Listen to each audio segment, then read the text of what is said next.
लाहौर में 2.5 माह से गायब डीएसपी की बीवी और बेटी की गुमशुदगी का मुअम्मा आखिरकार हल हो गया, जिसके मुताबिक इन दोनों को कत्ल किया गया और पुलिस ने 2.5 माह की इन्वेस्टिगेशन के बाद और एविडेंस इकट्ठे करने के बाद उस डीएसपी को जब हिरासत में लिया तो डीएसपी उस्मान हैदर गुज्जर ने इस बात का इंकशाफ कर लिया कि उसी ने अपनी बीवी और बेटी को सिर्फ इस वजह से कत्ल किया कि उन दोनों का उनके साथ झगड़ा चल रहा था और दोनों मियाँ बीवी जो थे सिर्फ इस वजह से उनमें तनाज़ा था कि उसकी बीवी जो थी उसे एक 10 मरले के प्लाट का मुतालबा कर रही थी और ये भी कहा गया कि इसने इसलिए कत्ल किया और इस वजह से कत्ल किया गया कि क्योंकि उसका अपनी बीवी के साथ तनाज़ा चल रहा था और दोनों जो माँ बेटी थी वो डीएसपी के साथ ही एक खाने पर निकली और वापसी पर गाड़ी के अंदर उसको कत्ल किया और कत्ल करने के बाद उस बच्ची को इसलिए कत्ल किया डीएसपी ने कि वो उस वाक़े की यानी शाहिद थी और दोनों को फिर 2 मुख्तलिफ मकामात पर काना में और शेखुपुरा में उनकी लाशों को फेंक दिया गया। देखिए इसमें सबसे ज़्यादा इस वक्त अगर देखा जाए तो पुलिस ने इन्वेस्टिगेशन में ये बात तो पहुंचने में तो कामयाब हो गई कि इन दोनों को कत्ल किसी ने किया, लेकिन उससे पहले अगर किसी का कसूर था तो वो मैं समझता हूं कि वो ऑपरेशन पुलिस का कसूर था, क्योंकि ऑपरेशन पुलिस ने दोनों वाक़यात का कत्ल का मुकदमा दर्ज ही नहीं किया था।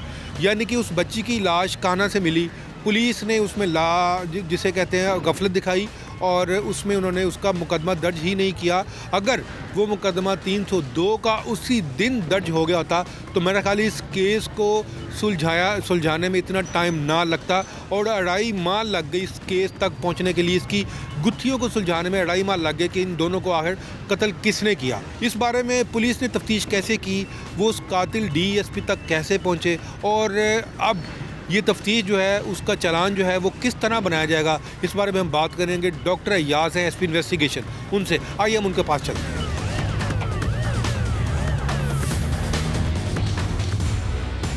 लाहौर में अपनी बीवी और बेटी को कत्ल करने के वाक़े में मुलव्विस डीएसपी उस्मान हैदर को गिरफ़्तार कर लिया गया और ये मुलजिम जो था बहुत चालाक और शातिर था, क्योंकि उसका ताल्लुक़ खुद पुलिस से था और पुलिस खुद उसके पास कैसे पहुंची, उसको कैसे पता चला क्या ये ही इन दोनों के कत्ल में मुलव्विस हो सकता है। इस कत्ल की तफ्तीश के लिए डॉक्टर अय्याज हैं एसपी इन्वेस्टिगेशन, उन्होंने बहुत बारीक बीनी से इस पर काम किए।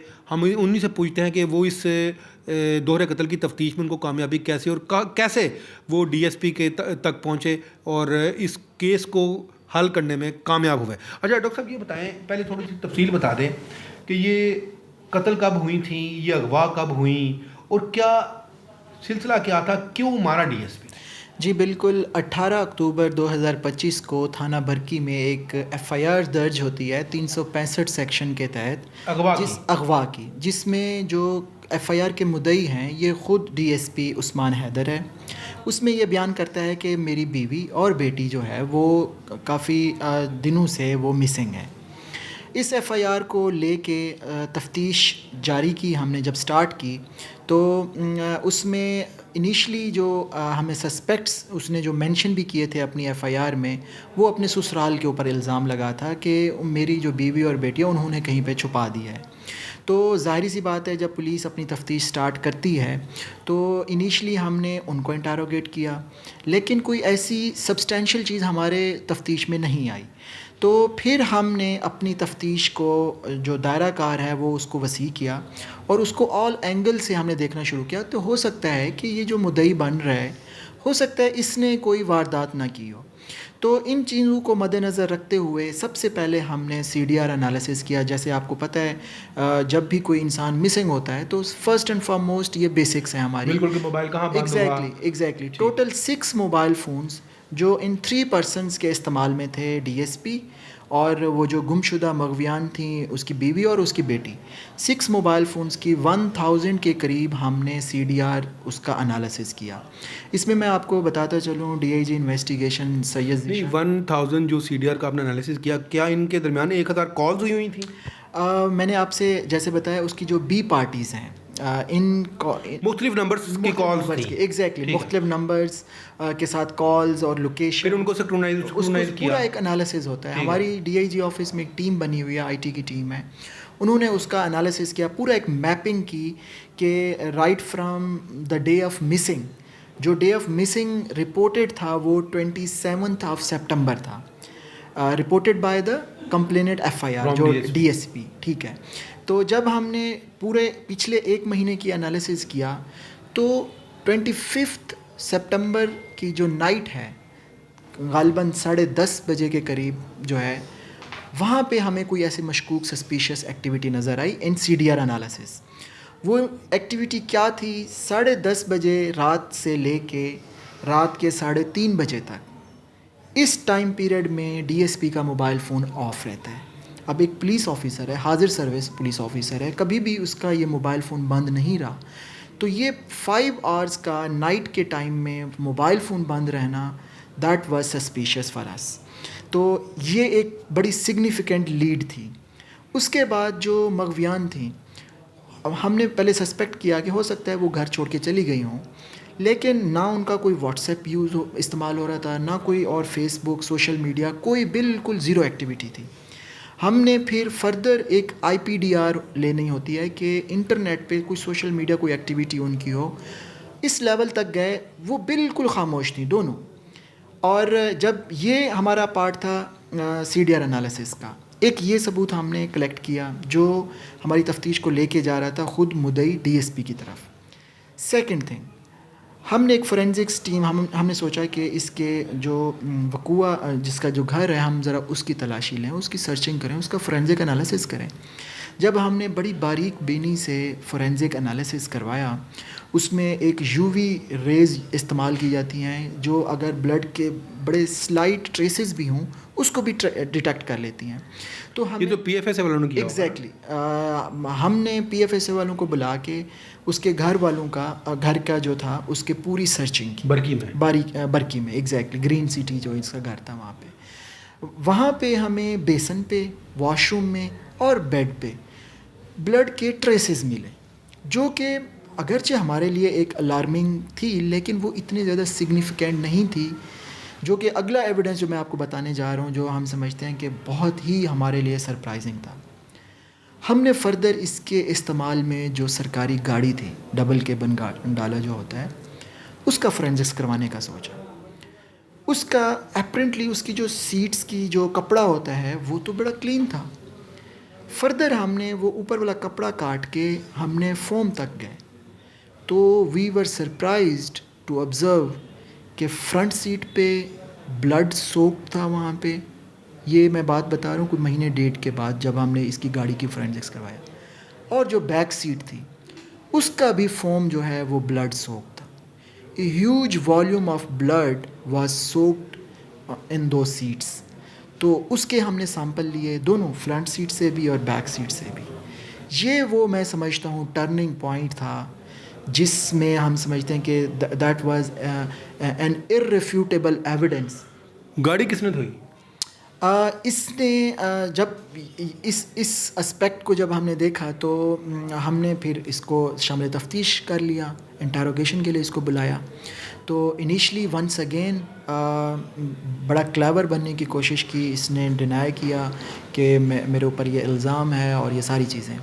जब हमने ये सबूत सामने रखे, एक डिजिटल एविडेंस और दूसरा ये जो ह्यूज अमाउंट ऑफ ब्लड था recovered from his own personal vehicle जो यूज़ में थी, सरकारी गाड़ी थी, तो फिर इसने अपने इंकशाफ बताना शुरू किया। इसने फिर बताया कि 25 की रात जब ये डिनर करके वापस आ रहे थे, रिंग रोड पे थे, तो इनकी आपस में आर्ग्यूमेंट हुआ। उस आर्ग्यूमेंट की बेस पे इसने 2 फायर अपनी बीवी को मारे और 2 फायर जो है अपनी बेटी को मारे। बेटी को क्यों मारा इसने? देखें अभी तफ्तीश जो है जारी है। इस एस्पेक्ट को हमने बड़ा डीपली डिग आउट करने की कोशिश की है। इनका बेसिकली पिछले कोई 1-2 सालों से एक प्लॉट की ख़रीदारी पे तनाज़ा चल रहा था। उस खातून ने फरमाइश की थी कि मुझे एक प्लॉट लेके दे दें मैं, ताकि अपना घर हो और मेरी बेटी जवान हो रही है, हम अपना घर बसाएं। एक जायज़ मतलब डिमांड थी। तो उसके लिए पैसे भी इकट्ठे कर लिए थे, तो कहीं वो पैसे DSP से इस्तेमाल हो गए। इनकी आपस में इस एस्पेक्ट पे झगड़ा रहता था, तनाज़ा रहता था। तो at the spur of moment जब वो डिनर करके वापस जा रहे थे, इसी बात पे झगड़ा हुआ उनका। और जब एक दो सामने बैठी हुई बीवी थी उसको फायर मारे। आप ऑब्वियस सी बात है कि बेटी भी उसी गाड़ी में बैठी हुई है और उसके सामने उसकी माँ को गोलियों का निशाना बनाया जा रहा है। So for him that was logical कि उसको भी खामोश कर दिया जाए। तो उसने फिर बेटी को भी उसने 2 गोलियां मारी और उसको भी। कोई ऑनर किलिंग का इसमें तो नहीं है कोई शुबा? Once again I am telling you कि ये जो इंकशाफात हैं जस्ट इसको 1 दिन हुआ है। हमने दोनों जब ये इंकशाफात हुए फर्दर इसने क्या किया कि अब इसने एक प्लानिंग बनाया कि कत्ल को अब छुपाया कैसे जाए।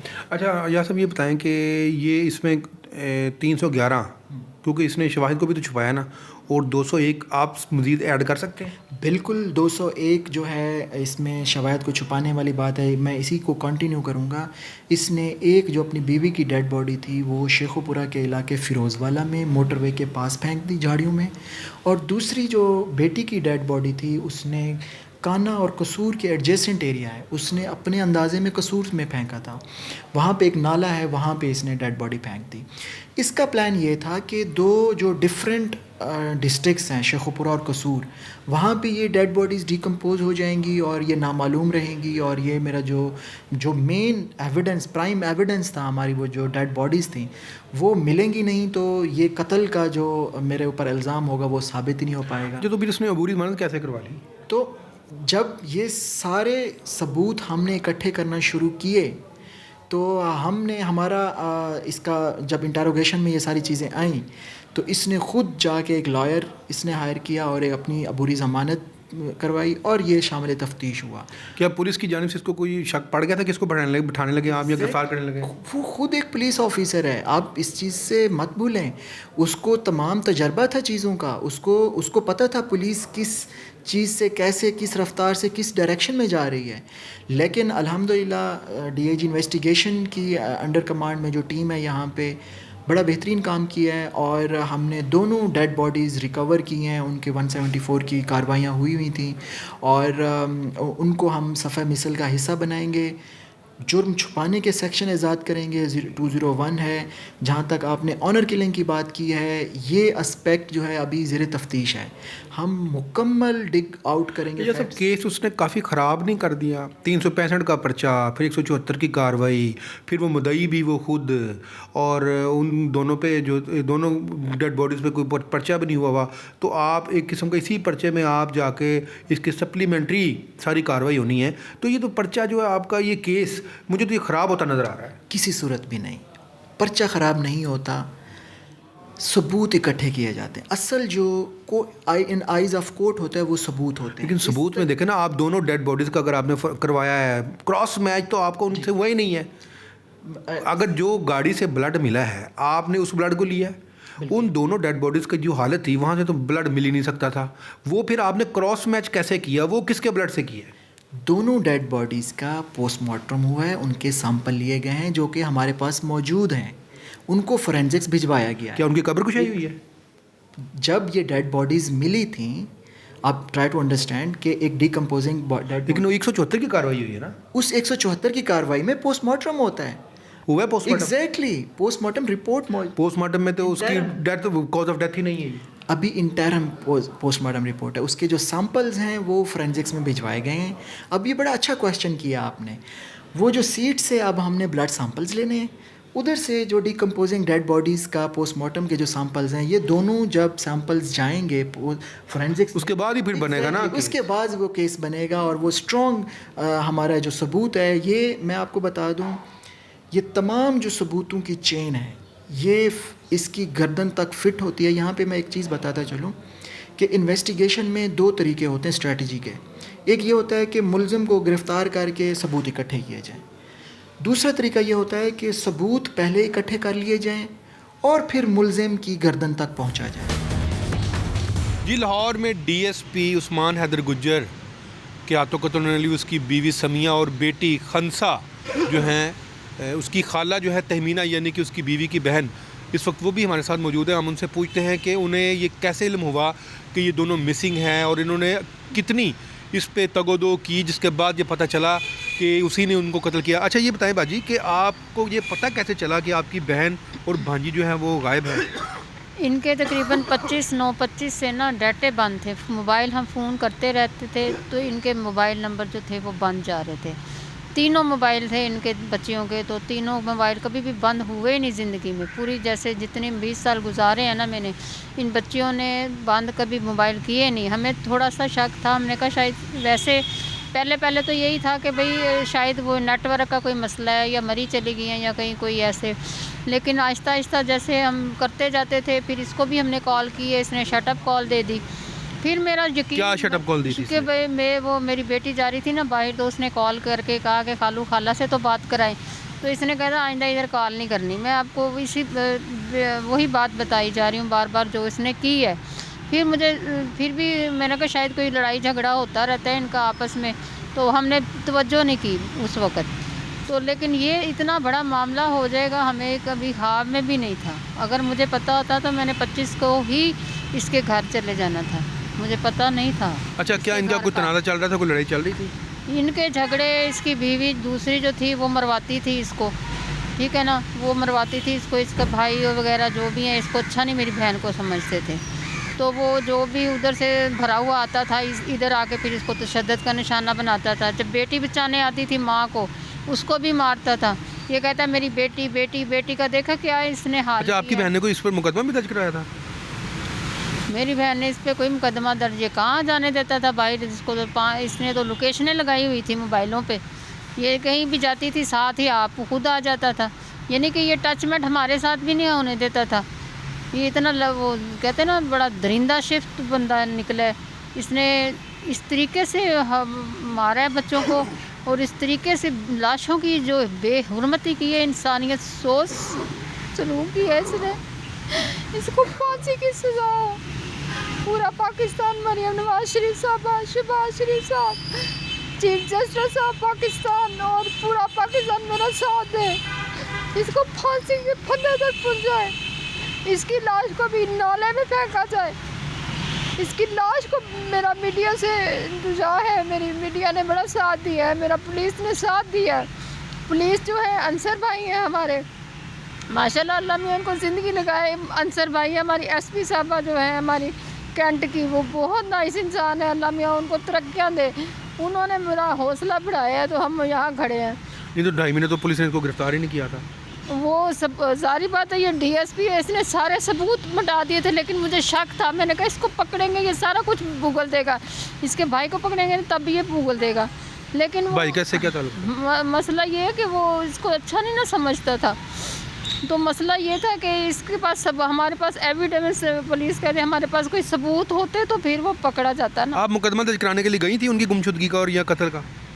मैं बरकी थाने में गई थी, तो उस वक़्त तो ये ख़ुद वहाँ पे आ गया था हमें धमकियाँ देने कि ये ऐसे मैं सीसीडी में मरवा दूँगा। मेरे हस्बैंड को इसने मरवाया है वहाँ पे बरकी में कि हमें, हाँ जी, मीडिया में नहीं जाना आपने, यहाँ नहीं जाना, हमें गोली मार दूँगा, ऐसी चीज़ें, तुम्हारे बच्चों को मरवा देंगे, ऐसे चीज़ें इसने की हैं। लेकिन मैंने कहा चाहे ज़िंदगी मौत अल्लाह के हाथ में है। मेरी बहन इतनी प्यारी, मेरी अम्मा जी इतनी प्यारी बच्चियाँ खा गया।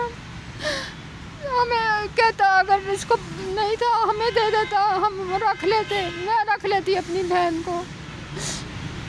अच्छा, आप इसको माफ़ तो नहीं करेंगी? मैं इसे नहीं माफ़ करूँगी। मैं केस वापस तो नहीं लेंगी आप? इसको फांसी की सज़ा दे और इसकी लाश को गटर में फेंके, इसकी लाश गटर में ही हड्डियाँ इसकी बने। मेरी ये चीफ जस्टिस ऑफ पाकिस्तान से अपील है ताकि आइंदा कोई भी ऐसे न कदम उठा सके। इस केस के तफ्तीशी अंसर नवाज भी मेरे साथ मौजूद है। आइए हम उनसे पूछते हैं कि इस केस को सुलझाने के लिए उन्हें किन मुश्किलात का सामना करना पड़ा। अच्छा अंसर साहब, ये बताएं कि 25 सितंबर को ये दोनों अगवा होती हैं और परसों पता चलता है कि इनको कत्ल किया गया, तो 2.5 माह पुलिस क्या करती रही है? एक देखें जी, एक तो ये जो ना बॉर्डर नहीं कर रहा था, 2 जाने गई थी, उसके लिए ये इससे रब्ता करते थे तो ये रिप्लाई नहीं करता था। अच्छा, तो फिर एक इसने वकूआ जो है ना वो 27 सितंबर का लिखाया था। फिर जब हमने CDR एनालिसिस किया तो उसमें उनके नंबर जो 25 को बंद थे, तो इससे भी हमें शक डेवलप हुआ कि ये अगर 25 को नंबर बंद हैं तो इसने जो इंसिडेंट है वो 27 का लिखाया है। तो CDR का एनालिसिस वगैरह उसमें किया हमने, तो उसमें ये ये शक पहला डेवलप हुआ कि जो इंसिडेंट है ना वो 25 का है, 27 का नहीं है। फिर उसके बाद हमने इसे कहा कि आप अपने घर की चाबियां दें, हमने वहाँ पे क्राइम सीन करवाना है। इसमें भी ये चाबियां नहीं दे रहा था, इग्नोर कर रहा था। फिर सीनियर ने इसे कहा कि चाबियां दो, वहाँ का क्राइम सीन करवाया। फिर हमने इसकी जो इस्तेमाल में गाड़ी थी उसका क्राइम सीन कराया, तो वहाँ पे जो है ना वो एविडेंस जो है ना कलेक्ट होने शुरू हो गए। तो तामुन इसके अलावा क्या नहीं करता, आते नहीं थे आपके पास? क्योंकि ये अपने कोर्स पे था उधर मुल्तान में, तो जब भी इसको रब्ता करना है कि आप आएँ, हमें हमारी को हेल्प आउट करें, और जब तक हमारे पास कोई एविडेंस नहीं थे तब तक हम इसे ज़ाहिर गजटेड ऑफिसर था तो ऐसे गिरफ़्तार नहीं कर सकते थे। तो जब हमारे पास ठोस एविडेंस आए हैं तो हमने फिर इसको गिरफ्तार। अच्छा, कत्ल के लिए इसने पिस्टल सरकारी इस्तेमाल किया या इसका ज़ाती था? नहीं, इसे प्राइवेट पिस्टल इस्तेमाल पिस्टल इस्तेमाल किया। अच्छा, तो जो गाड़ी थी, गाड़ी को कैसे आपने सर्च किया? गाड़ी को हमने उसका क्राइम सीन फोरेंसिक से करवाया, तो उसमें से ब्लड मिला। उसके बाद वो सैंपल भेजे आपने? वो सैंपल उसको भेजे तो वो डीएनए करवाया इसकी जो मदर इन लॉ का था, फिर इसका डीएनए करवाया तो वो क्रॉस मैच हो गया। अब इसका आपने जिस्मानी रिमांड ले लिया है? जी ले लिया। कितने दिन का? 3 दिन का। 3 दिन का लिया अभी। तफ्तीश कर रहे हैं। लेकिन वो अभी इसका किसी और मुकदमे में जो इनकी तरफ से 506 की FIR हुई है जिसमें इसने धमकियाँ शमकियाँ देता था, उसमें रिमांड लिया गया। उसमें रिमांड लिया? जी सर। तो भी इसका मतलब 302 वाला तो वो फिर कैंसिल हो जाएगी? जी उसमें अबूरी ज़मानत जी कैंसिल हो जाएगा। अब तक की तफ्तीश में कोई नई बात इसने की? इसने वजह क्या थी, बच्ची को क्यों कत्ल किया? बच्ची को यही कहता है कि उसने मेरे पिछले 1-1.5 माह से बच्ची का भी रवैया वही था जो माँ का था, तो मैं दिच हो गया था, तो इसलिए मैंने बच्ची को भी साथ कत्ल कर दिया। बाकी और जो तफ्तीश कर रहे हैं हम जो चीज़ें आएंगी वो बताएंगे।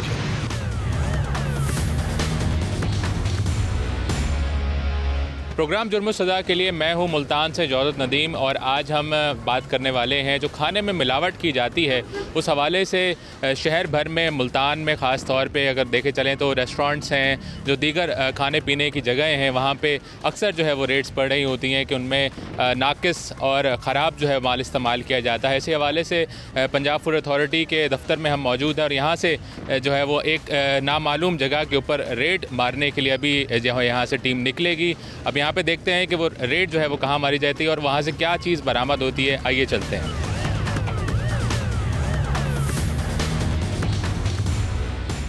पंजाब फूड अथॉरिटी की टीम की जानिब से मुल्तान के नवाही इलाके में अब एक फैक्ट्री है यहाँ पे, जहाँ पे बेकरी के जो आइटम्स हैं वो बनाए जाते हैं। मैं आपको दिखाना चाहूँगा कि यहाँ पे इस वक्त भी काम जारी है और ये देखा जा रहा है कि यहाँ पे किस तरह से सफाई का ख्याल रखा जा रहा है और दीगर जो यहाँ पे मोल्ड्स हैं जिसमें मुख्तलिफ़ किस्म की जो अशिया हैं बेकरी आइटम्स रिलेटेड बनाई जाती हैं, उस हवाले से सफाई का जो है ख़ास तौर पर यहाँ पर देखा जा रहा है। अब यहाँ पर कैमरामैन से कहूँगा कि जो मोल्ड्स हैं अगर आपको दिखा सकें तो इसके ऊपर भी हमें सफाई नज़र नहीं आ रही। इंस्पेक्टर साहब भी हमारे पास यहाँ पे आ चुके हैं। ये जो मोल्ड्स हैं सर, ये तो बहुत गंदे हैं और काफ़ी स्मेल भी इनमें से आ रही है, इस पे क्या सूरत हाल बनेगी? अच्छा, ऐसा है कि इस टाइम हम एक बेकिंग यूनिट पे हैं जिसमें डिफरेंट टाइप्स के प्रोडक्ट्स से बनाते हैं, केक रस्क बनाते हैं, बिस्किट्स बनाते हैं। इस टाइम मेरे ख़्याल में ये ब्रेड बना रहे हैं। क्या बना रहे हैं? पापों के लिए ऑपरेशन इनके चल रहे हैं। अब उसके लिए इन्होंने एक सबसे पहले हमें देखना पड़ेगा प्रोसेस को, अगर समझना है सबसे पहले इनका ड्राई स्टोर हम विज़िट करेंगे। ड्राई स्टोर में जो चीज़ें इनकी पड़ी हैं वो किस कंडीशन में पड़ी हैं, कमरे का क्या एनवायरनमेंट है, क्या क्या चीज़ें स्टोर की हुई हैं, वहाँ पे ये क्या SOPs फॉलो कर रहे हैं। वहाँ से हम अगर इसका देखेंगे इनकी विजिबिलिटी, सप्लाई चेन की प्रोक्योरमेंट से पीछे की तरफ से onwards to the last mile delivery. जब लास्ट माइल डिलीवरी में ये होता है कि टोटल चेन जो चलती है प्रोक्योरमेंट की, मैदा कहाँ से आया, सप्लाई कहाँ से, किस कंडीशन में रखा, कब वो कंज्यूम हुआ, total through traceability till and consumer, उसको हम इंश्योर कराएंगे। देखेंगे उसमें क्या क्या इश्यूज़ हैं, इधर के वो एंड कंज्यूमर के लिए बेनिफिशियल हैं या सेफ़ हैं या हार्मफुल हैं। जैसे उसमें ये देखना है अभी जिस जगह पे आप खड़े हैं, यहाँ पे अभी आपने ट्रेस की बात की, तो ट्रेस की सफाई वो आपके सामने है, वो इनका इशू इनमें विजिबल है नेकेड आई से भी। इसके अंदर पार्टिकल्स हैं, ये जो जैसे प्रूफिंग में रखते हैं तो इसमें पार्टिकल्स, फॉरेन पार्टिकल नज़र आ रहे हैं, उसकी क्लीनिंग भी प्रॉपर नहीं है। ऑयल के डिपॉजिट्स हैं उसके अंदर ये रख रहे हैं। अब ये जो इसके ऊपर जो ट्रे के ऊपर जिसके ऊपर ये काम कर रहे हैं वर्किंग टेबल के ऊपर, अब इसकी सैनिटेशन होना चाहिए वर्क के बाद, ठीक है। अब वो रिकॉर्ड भी इनका देख लेते हैं, अगर सैनिटेशन ये उसको प्रॉपर क्लीन कर रहे हैं तो दैट मीन्स कि ऑपरेशन इधर ठीक है, अब इधर मसला है। अच्छा, ये जो आप अभी इनको कह रहे हैं कि ऑपरेशन ठीक है, मुझे तो ये ग्लव्स पहने हुए नज़र नहीं आ रहे हैं और ये इनके कपड़े भी इनके ख़राब हैं, मतलब क्लीन नहीं हैं। अब इन्होंने एप्रन लिया हुआ है, उन्होंने नहीं लिया हुआ, ठीक है। ये भी एट द एंड अगर कोई बाल गिर जाए तो बाल जो ह्यूमन हेयर्स हैं ये भी कैरियर हो सकते हैं माइक्रोबियल लोड के, और फॉरेन मैटर है, फिज़िकल भी उसमें स्पॉइलेज के चांस हैं और केमिकली भी उसमें जब बाल गिरेगा तो जाहिर है उसके ऊपर माइक्रोबियल लोड होगा, वो प्रोसेस का पार्ट बनेगा, वो एंड में हेल्थ पे इम्पैक्ट करेगा एंड कंज्यूमर की, जो कि पैसे पे कर रहा है। आपसे अभी ये कार्रवाई आपकी बिल्कुल जारी है। मैं और भी मज़ीद चीज़ें आपको यहाँ दिखाना चाहूँगा। यहाँ पे अगर गंदगी दिखाई जाए तो ये भी जो वॉशिंग एरिया है इस वक्त भी बहुत गंदा है यहाँ। वैसे अगर ये इस प्लांट की बात करते चलें तो दीवारें भी हमें साफ़ नज़र नहीं आ रही, बल्कि यहाँ पे खाने की चीज़ें यहाँ बन रही हैं। इस हवाले से चूँकि अब खाने की चीज़ें यहाँ बनती हैं, लोग खाना ये जो बेकरी आइटम्स हैं लोग खाते भी हैं मुस्तकिल तौर पे। अभी मुझे भी यहाँ काम होता हुआ नज़र आ रहा है। इनके ऊपर कोई कार्रवाई है या फिर ये सिस्टम ऐसे ही चलता रहेगा? अभी तो जस्ट एक आप स्टार्टअप पे आए हैं, ये इनका रॉ मटेरियल का एक पार्ट है। यहाँ से ये फ़िल्टर लगा हुआ है, फ़िल्टर का चेंज का कोई उसके ऊपर वो नहीं है, मतलब उसके ऊपर कोई फ़िल्टर चेंज का रिकॉर्ड लगा हुआ हो, इसके पानी की लैब रिपोर्ट हो। यही पानी इनका सामने डो मिक्सिंग में जाएगा, यही प्रोसेस का पार्ट बनेगा। अब इसमें हैवी मेटल्स हैं, इसका माइक्रोबियल लोड क्या है, इसमें माइक्रोटॉक्सिन्स हैं, इसके अंदर टॉक्सिन्स हैं या जो भी है जो एंड यूज़र ने खानी है, ज़ाहिर है चीज़ है सेफ़ होनी चाहिए। तो वो उसकी इंश्योरिटी नहीं है प्रोसेस कंट्रोल में। चलें अभी आपकी कार्रवाई हम देखते हैं, फिर इसमें मज़ीद देखें क्या होता है। ये देख लें, सामने ओपन ड्रेन है, इसके ऊपर कवर होना चाहिए, क्योंकि जब इन्होंने काम करके चले जाना है तो यहाँ से कॉकरोचेस आएंगे। इनका सामने ये पड़ा है, रॉ मटेरियल पड़ा है, फ्लोर पड़ा है, फ्लोर के साथ ये मॉइस्चर वाली जगह है, मॉइस्चर रिटेन करेगा, उसके ऊपर फंगस लगेगा तो वो माइक्रोटॉक्सिन्स बनेंगे और पैदा करेंगे फंगस। अब फंगस जब माइक्रोटॉक्सिन्स पैदा करेंगे वो भी सेफ्टी की तरफ इशू जाएगा। सर आपकी फैक्ट्री है ये, इसमें आप जाहिर है आप लोग काम कर रहे हैं, काफ़ी अरसे से चल रहा होगा आपका काम। सफाई का सर कुछ खास नज़र नहीं आता? असल में सर हम ये जगह तब्दील करना चाह रहे हैं, तो जगह हमने ले ली, तो जगह थोड़ी है और मकसद इसको हम थोड़े दिनों में इसको तब्दील कर लेंगे इंशाल्लाह से। ये बात सर पंजाब फूड अथॉरिटी का एक एक्ट है 2016 का, उसके तहत आप इस तरह की गंदी जगह पे तो आपका काम अभी भी जारी है। मैं हैरान हूँ इस बात पे। ठीक है, आपका ज़ाहिर है वैलिड पॉइंट ये है कि तो जगह छोटी है, आप नई जगह पे जाना चाहते हैं, लेकिन काम तो अभी भी जारी है। अगर इससे किसी की सेहत को कोई नुकसान, इंशाल्लाह हम कोशिश करेंगे आगे इसके जितने जो आप सर से हमारी बात होगी जो सफाई के मुतालिक कहेंगे वो पूरी करेंगे इंशाल्लाह। ठीक है। मैं मज़ीद भी यहाँ कैमरामैन साहब से कहूँगा कि आपको ये मज़ीद यहाँ पे ये जो गार्बेज अगर दिखा सकें तो इसी जगह के ऊपर प्लांट भी है, यहाँ पे इस वक्त भी काम जारी है। ये सारा गार्बेज इस वक्त इसको फंगस भी लग सकता है, लिक्विड का भी एक माहौल में कहीं से भी आके एक सूरत हाल मज़ीद ख़राब होती हुई यहाँ नज़र आ रही है हमें। जैसे आपको यहाँ पे फूड इंस्पेक्टर साहब ने भी बताया, जो ओपन ड्रेन है उससे इंसेक्ट्स का आना, यहाँ पे जो माउस भी आ सकते हैं, जिसकी वजह से जो खाना है वो मज़ीद कंटामिनेट हो सकता है। इसी तरह से ये कुछ और मज़ीद ट्रेज़ हैं जो कि इस वक्त भी यहाँ पे अभी मुझे यहाँ पे मच्छर भी नज़र आ रहे हैं, मॉस्किटो भी है। ये भी कुछ जो प्रोसेस्ड चीज़ें इनकी यहाँ मौजूद हैं, बेकरी आइटम्स हैं, वो यहाँ पे रखी हुई हैं। और यहाँ पे भी हमें कुछ ख़ास ऐसा सफाई नहीं है। ये ट्रेज़ शदीद पुरानी लग रही हैं, गंदी हैं, और ट्रेस के अंदर भी अगर सूरत हाल देखी जाए, इस वक्त यहाँ पे पापे रखे हुए हैं तो इसमें भी ऐसा सफाई नज़र नहीं आ रही। दीगर इसके अगर ओवरऑल इस रूम की बात करते चलें तो यहाँ पे काफ़ी ऑयल की वजह से स्लिपेज भी है। ऊपर भी हमें नज़र आता है कि फायर और दीगर जो हैज़र्ड्स हैं उसकी वजह से भी यहाँ पे मुश्किल नज़र आती है कि साफ़ जो सूरत हाल है बेकरी आइटम्स के हवाले से वो हो। इवन दो यहाँ पे मशीनरी मौजूद है, मशीनरी के ऊपर काम भी चलता है, लेकिन ये इस वक्त मशीनरी भी दिखा सकें तो ये भी इस वक्त यहाँ पे गंदगी पड़ी हुई है, इसकी भी सफाई नहीं की गई। ये वही बेकरी आइटम्स हैं जो कि रोज़मर्रा अफराद, शहरी अफराद जो हैं वो यहाँ पे खाते हैं, इस्तेमाल होता है। और ज़ाहिर है लोग अपनी जो अपनी आइटम्स की उनकी ज़रूरी आइटम्स हैं यहाँ से बेकरी की, वो यहाँ से ख़रीद के लेके जाते हैं। अब यहाँ पे एक बहुत बड़ा ये सेटअप है, छोटा सेटअप नहीं है, और मुल्तान में यहाँ पूरे शहर को यहाँ से सप्लाई किया जाता है।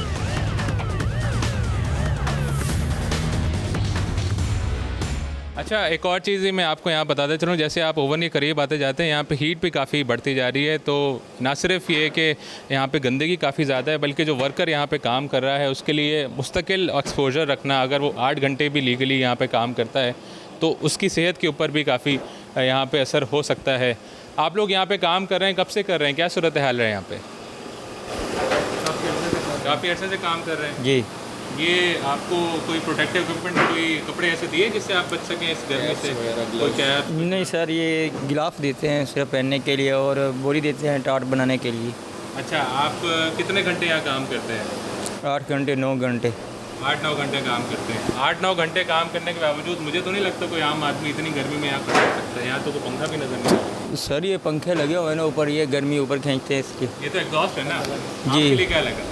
नहीं, हमारे लिए कुछ नहीं। हम यहाँ पे मैं नाज़रीन को बताता चलूँ, हम यहाँ मुल्तान में इस वक्त सर्दी का मौसम है और यहाँ पे इस वक्त इतनी हीट है कि आप लोग यहाँ पे नहीं खड़े हो सकते। और अगर गर्मी में की सूरत हाल में यहाँ पे देखा जाए तो सर ये तो बड़ी बुरी सूरत हाल है, लेबर के लिए भी बहुत बुरी सूरत हाल है। हाँ जी, इनके मेडिकल्स देख लेते हैं कि इस साल के इनके मेडिकल हुए हैं कि नहीं हुए।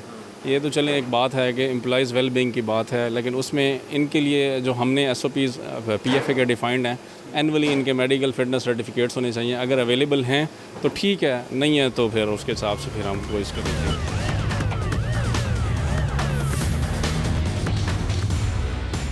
जी, ये मुल्तान में जो अभी हम फैक्ट्री का यहाँ पे विज़िट कर रहे थे जहाँ पे बेकरी आइटम्स बन रहे थे, यहाँ पे अब जो बेसिक आइटम होता है जिसके ज़रिए तमाम प्रोडक्ट्स हैं वो यहाँ से बनाए जाते हैं, जिसमें रॉ मटेरियल्स की अगर हम बात करते चलें तो यहाँ पे कुछ हमारे पास यहाँ पे चीज़ें पड़ी हुई हैं, जिसमें ये आटा है, मेरे ख़्याल से मैदा है, फूड कलर्स हैं और दीगर कुछ चीज़ें हैं जो पे यहाँ पे फूड इंस्पेक्टर ने निकाली हैं। और उनकी जानिब से ये बताया जा रहा है कि ये जो फ्लोर यहाँ पे इस्तेमाल किया जा रहा है उसके अंदर भी कीड़े पाए गए हैं। इसमें जो ये चीज़ें आपको सामने नज़र आ रही होंगी कि छोटे छोटे कीड़ियाँ इसके अंदर से जो है इसमें यूज़ नज़र आ रही हैं। यहाँ पे भी हम इससे बात करते हैं फूड इंस्पेक्टर साहब, जिसमें ये जो हमें रॉ मटेरियल नज़र आया है ये तो काफ़ी क्वेश्चनेबल रॉ मटेरियल है, और इस तरह का अगर रॉ मटेरियल इस्तेमाल होकर उसका फ़ाइनल प्रोडक्ट बनता है, कोई बिस्किट बनता है, कोई रस बनता है, तो उसका क्या नुकसान है?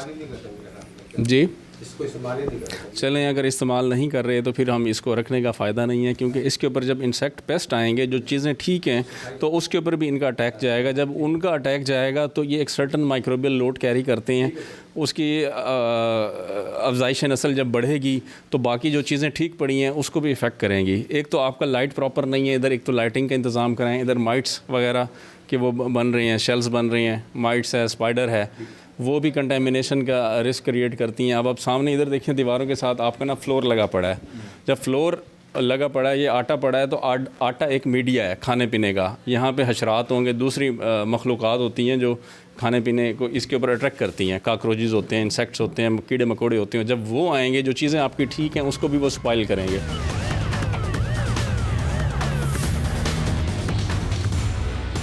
जी नाजरीन, मुल्तान में बेकरी पे जो हमने विज़िट किया, यहाँ पे मुख्तलिफ़ जो यहाँ पे सेक्शंस थे उनको देखा गया कि किस तरह से क्वालिटी और हाइजीन जो है वो यहाँ पे कॉम्प्रोमाइज़ हो रही थी। अब यहाँ पे जो इसका प्रोसेस्ड फिनिश गुड है उसके ऊपर हम देख रहे हैं कि यहाँ इन्होंने मुख्तलिफ़ किस्म के जो है बेकरी आइटम्स रखे हुए हैं। अगेन यहाँ बिस्किट्स हैं, रस्क हैं और दीगर जो बेकरी आइटम्स हैं यहाँ मौजूद हैं। यहाँ पर भी देखने में आ रहा है कि सफाई की सूरत हाल जो है वो इतनी नहीं अच्छी, और जिसकी वजह से जो फूड इंस्पेक्टर हैं उनका ये कहना है कि यहाँ पे डस्ट ज़्यादा होने की वजह से यहाँ कंटामिनेशन हो सकती है। इन प्लास्टिक बैग्स के अंदर भी जो है डस्ट जा सकती है और उस कंटामिनेशन के ज़रिए जो है शहरियों की सेहत जो है वो यहाँ से मज़ीद ख़राब होने का अंदेशा भी जो है वो ज़ाहिर किया जा रहा है। यहाँ पे इस ऑपरेशन के दौरान जो है पंजाब फूड अथॉरिटी मुल्तान की जानिब से यहाँ पे ऑपरेशन भी किया गया और कुछ गुड्स को यहाँ पे डिस्कार्ड भी किया गया, उनको ज़ाया कर दिया गया, जिसमें इनका फ्लोर और दीगर जो इस तरह की चीज़ें थी जो कि ख़राब कर सकती थी पूरे ऑपरेशन को यहाँ पे रखा गया। इस हवाले से हम बात करते चलेंगे फूड इंस्पेक्टर साहब से। सर, इसमें अब इनका कुछ जो चीज़ें उनकी डिस्कार्ड की गई, इनको क्या फ़ाइन किया जाएगा और क्या इनके लिए मज़ीद यहाँ पे सजेशंस होंगे कि इसको बेहतर कर सकें? इनका हमने पूरा सेटअप विज़िट किया, इनके सेगमेंट्स देखे क्या क्या चीज़ें ये बना रही हैं, starting from the raw material to the work in process, managing the work in process inventories, regarding the handling of finish goods at what temperature, at what conditions they are stored, वो इनको चीज़ें बताई गई। पहले भी बताई जा चुकी हैं, लेकिन इनका मौक़िफ़ था कि मेरे पास जगह कम है, इसलिए हम उसको प्लान कर रहे हैं कि बिज़नेस के पॉइंट ऑफ व्यू से एक प्रॉपर लेआउट प्लान बनाएं, जो इनको पहले भी हमने सजेस्ट की हुई है कि ये जगह आपने ना आपके वर्क प्लेस के हिसाब से ना इनसफिशेंट है, ठीक है। और उसके अलावा यहाँ पे लाइटिंग का प्रॉपर इंतज़ाम नहीं है। जब लाइटिंग का प्रॉपर इंतज़ाम नहीं होता दैट मीन्स के जो इनका वर्किंग ऑपरेशंस हैं वो भी अच्छी तरह से मैनेज नहीं हो सकते। जब वो चीज़ें अच्छी तरह से मैनेज नहीं होगी, ज़ाहिर है फिर टोटल ये चीज़ें कंप्रोमाइज़ करती हैं food safety and quality at the premises, जो कि अल्टीमेटली एंड यूज़र उसमें इफ़ेक्ट होता है, जो कि प्राइस भी एक पे कर रहा है और चीज़ ले रहा है। अगर वो प्राइस पे करके ही बीमार होना है और हॉस्पिटल में जाना है तो that is worth more cost. Sir इसमें अब इनको क्या फाइन करेंगे? इनको इम्प्रूवमेंट की चीज़ें साथ के साथ इंस्पेक्शन में बता भी दी गई हैं, फ़र्दर ये इम्प्रूव करेंगे। अगर लेआउट बेहतर कर लेंगे तो ठीक है, अदरवाइज़ नेक्स्ट टाइम हम इनके ऊपर सीलिंग के ऊपर जाएंगे, इनके काम इनको रोकेंगे। अभी इनके ऊपर 1 लाख फ़ाइन इम्पोज कर रहे हैं हम। सर आप पे अभी ज़ाहिर है आपका हमने सारा प्लांट विज़िट किया, यहाँ पे बेकरी आइटम्स में आप बना रहे हैं, आपको भी ज़ाहिर है नज़र तो आ रहा होगा कि गंदगी है, सफाई नहीं है, आप इसमें बेहतरी लाएंगे आइंदा फ्यूचर? पूरी तरीके से पूरी बेहतरी लेकर आएंगे और अल्लाह खैर रखेगा सफाई वगैरह जितनी हमारी फूड सेफ्टी सामने कही है उसके मुताबिक अमल करेंगे। पहले भी करते रहे, कुछ चीज़ें जगह कम होने की वजह से नहीं कर सके, जगह हमने ले लिया इंशाल्लाह, क्योंकि पहले मैंने फूड अथॉरिटी में कहा कि ये जगह आपके काम के हिसाब से नहीं है और हमने जगह ले लिया, इंशाल्लाह जल्द उसको हम जो है ना इधर से शिफ्टिंग का प्रोग्राम। जी यहाँ से मैं आपको बताता चलूँ कि फूड सेफ्टी के हवाले से या लेबर कंडीशंस के हवाले से कि बिज़नेस करना तमाम पाकिस्तानियों को उसका हक़ है, लेकिन बिज़नेस करने के जो कुछ असूल हैं उनको फॉलो करना बहुत ज़रूरी है। ख़ास तौर पे अगर हम यहाँ पे इस फैक्ट्री की ख़ास तौर पे बात करते चलें तो जो बेकरी आइटम्स हैं, आपको जब आप वो फ़रोग़ करते हैं मार्केट में तो ना सिर्फ उससे लोग खाते हैं, उनकी सेहत भी उससे मुतासर होने का ख़दशा है। बल्कि जब हमने प्लांट को विज़िट किया तो हमें नज़र आया कि यहाँ पर लेबर राइट्स के ऊपर भी जो है बहुत सवालिया निशान यहाँ नज़र आता है कि लेबर की जो कंडीशन है वो बहुत बुरी सूरत हाल है, जबकि हाइजीन नहीं है यहाँ पे, क्वालिटी कंट्रोल्स का बहुत सीरियस इशू है यहाँ पे जो नज़र आ रहा है। लोगों की जानिब से ये बताया जाता है कि बिज़नेस करना पाकिस्तान में बहुत मुश्किल है और बहुत सारी लॉज़ हैं उनको फॉलो करना पड़ता है, लेकिन ये लॉज़ आपके अपने मुल्क के लिए उसमें बेहतरी होती है, आपकी अपनी सेहत की उसमें बेहतरी होती है। अगर आप उनको फॉलो करेंगे, उनको कंप्लीट तरह से उन पे मनवन उन पे जो है आप तस्लीम करेंगे तो ना सिर्फ आपका अपना फ़ायदा होगा बल्कि आपकी जो आवाम है, जो आपकी मार्केट है जिसने वो आपका प्रोडक्ट आगे ख़रीदना है, उनकी भी सेहत अच्छी रहेगी। ना सिर्फ आपका बिज़नेस उससे फलेगा और फूलेगा बल्कि आपका मुल्क भी जो है मज़ीद तरक्की कर सकेगा। जी मैं इस वक्त कोटा के नवाही इलाके कुचलाक में मौजूद हूँ, रोड मलाज़ई रोड पर, जो जमीलाबाद के नाम से इलाका मशहूर है। यहाँ पे हम आज बात करेंगे एक गुज़श्ता माह कत्ल होने वाले नौजवान हमाद काकड़ के केस की, जिसमें उसको उसकी बीवी और भांजी के सामने नामालूम मुसल्लह अफराद ने फायरिंग करके कत्ल कर दिया। बज़ाहिर ये वाक़या सिर्फ एक राहज़नी का और स्ट्रीट क्राइम का नज़र आ रहा था, लेकिन जैसे जैसे इस केस की तफ्तीश की परतें उठाई गई तो वाक़या कुछ और ही निकल आया। और इस केस के हवाले से जो तफ्तीश हुई है उस हवाले से आपको बताते हैं।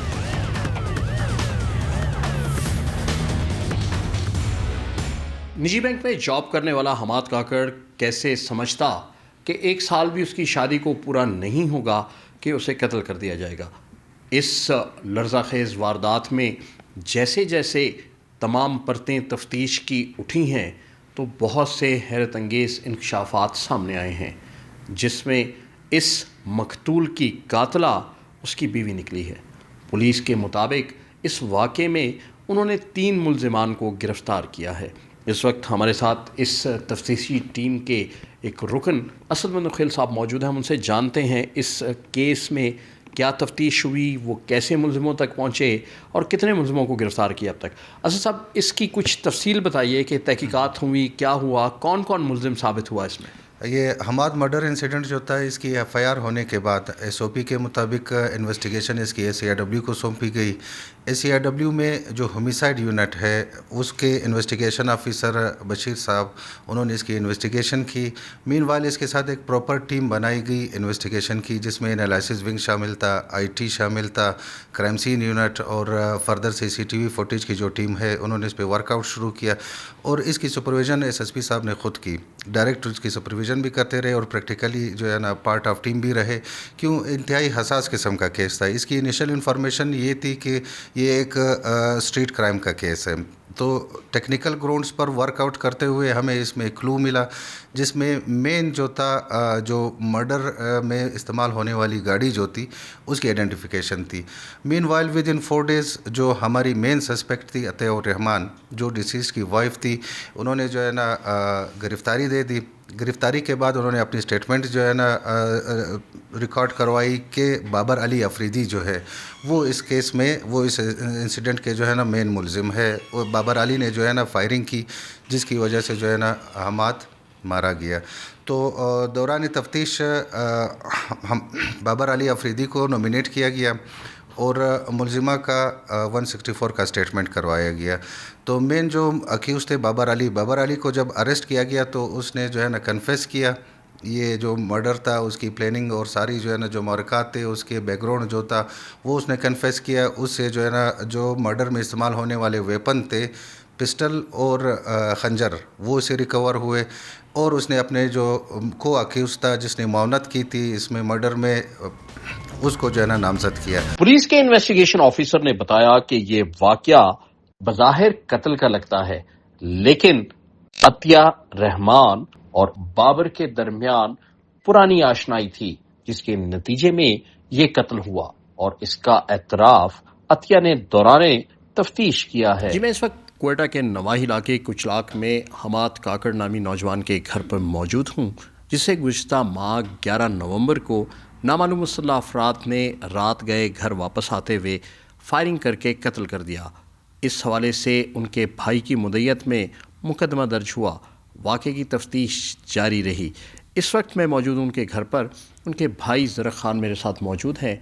हम जानते हैं कि इस वाक़े के हवाले से उनके पास क्या तफसीलात है और क्या जो पुलिस की तफ्तीश है उससे किस हद तक मुतमईन है। ज़रक ख़ान, आप ये बताएं कि जब ये वाक़या पेश आया आपको कैसे इत्तला मिली, आप कहाँ पे थे, उसके बाद सूरत हाल क्या थी, और जो पुलिस की तफ्तीश हुई है क्या आप उससे मुतमईन हैं? जी, मुझे जब रात को पता चला, मेरे कज़न ने मुझे फ़ोन किया, मैं कहीं और पे था, तो मैं इसको सुनकर मैं ये डायरेक्ट मेरे जहन में ये ख़्याल आया कि चोरों ने फायरिंग की है कि किसने की है। तो बहरहाल मैं पहुंचा हॉस्पिटल पे, तो हमाद शहादत को पहुंच चुका था। तो वो बहुत क़यामत वाला दिन था, आज भी ऐसा ही लग रहा है हमें। बहरहाल फिर आते हैं पुलिस की तरफ से, पुलिस ने बर वक्त कार्रवाई करते हुए हम उनकी इन्वेस्टिगेशन से एसएसपी साहब इमरान कुरैशी साहब, सीआईडब्ल्यू की पूरी टीम, पुलिस डिपार्टमेंट पूरा, तो उनकी हम जो तफ्तीश हुई, जो उन लोगों ने इन लोगों को पकड़ा, बिल्कुल हम इससे मुतमईन हैं और हम इस हवाले से इस हवाले से मुतमईन हैं। ये मुल्ज़मान के हवाले से आप बताएंगे, और क्या जो पुलिस की तफ्तीश है उसको आप कैसे देखते हैं? पुलिस की तफ्तीश को जितना हम सोच रखते हैं, हम समझ सकते हैं, वो बाकायदा बहुत मुकम्मल तरीके से सफाई से हुई। जो इन लोगों के सबूत हाथ में लगे, जो चीज़ें हाथ में लगी, सीसीटीवी फुटेज, जो चीज़ें थी, वो बाकायदा बहुत अच्छे तरीके से पुलिस ने तफ्तीश की। अब आप इस वाक़े के बाद क्या कहना चाहेंगे पुलिस से, या इस पूरे केस में जहां आपने प्यारा भाई अपना खोया, अब आप क्या इससे फ़र्दर फैमिली के हवाले से बताइए कि फ़र्दर आप लोग क्या चाहते हैं इस केस के हवाले से? हम इस हवाले से पुलिस की जो इन्वेस्टिगेशन थी, इस हवाले से तो हम मुतमईन हैं, सीआईडब्ल्यू से, एसएसपी साहब से। तो फर्दर हम यही चाहते हैं, जो मतलब कल्प्रिट्स हैं, जिन्होंने ये वाक़या किया, हमाद बेगुनाह था, हमाद को कुछ नहीं पता था, अदलिया से और जजेस से हम ये चाहते हैं कि इनको करार वाक़ई सज़ा दी जाए, जो मतलब इनको फांसी के फंदे तक लटकाया जाए। हमाद बेगुनाह था, इससे हमारा हमाद तो हाँ नहीं सकता है। बहरहाल ये होगा, हमें सुकून तो मिल जाएगा कि हमें कम से कम इंसाफ मिला। हमाद काकड़ के लवाकिन का ये कहना है कि वाक़या जब पेश आया, बेगुनाह हमाद जामे शहादत नोश कर गया, लेकिन अब वो इस इंतज़ार पर जी रहे हैं कि जो मुल्ज़िमान हैं, जो पकड़े गए हैं इस वाक़े में, उन्हें कैफ़रे किरदार तक पहुँचाया जाए। इस वक्त हम बात करेंगे इसी पर SSP SCIW से और जानेंगे कि इसमें मज़ीद कितने मराहिल बाकी हैं। इसमें दो एस्पेक्ट्स जो है ना, वो हम अगर कहें क्रक्स का निकालें तो दो चीज़ें जो है ना नुमायाँ के सामने आई हैं, जिसमें एक में हमारे जो अपनी पुलिस है वो इंतज़ामिया, उसके लिए एक लेसन है जिस तरफ हमारा ध्यान कम जाता है, और दूसरा एक आवाम की तरफ भी जो सोशल मीडिया का इस्तेमाल करते हैं। पहले बात कर लेते हैं हम अपनी बात डिपार्टमेंट और इंतज़ामिया की। तो इसमें जो वेपन रिकवर हुआ, उस जो वेपन का जब पीछे सुराग लगाया गया, मकतूल से पूछा कहाँ से उसके पास वेपन आया, तो ही जस्ट इन्फॉर्म के उसने कोयटा के एक मखसूस दुकान का नाम लेते हुए उसने बताया कि उसने वहाँ से लिया है। जब उससे पूछा गया आपने कोई अपना लाइसेंस दिया होगा, उसने कहा मैंने उनसे बताया कि मेरे पास लाइसेंस नहीं है, उसके बावजूद भी दुकान वाले ने थोड़ी रकम मज़ीद लेते हुए वो वेपन मुझे दे दिया।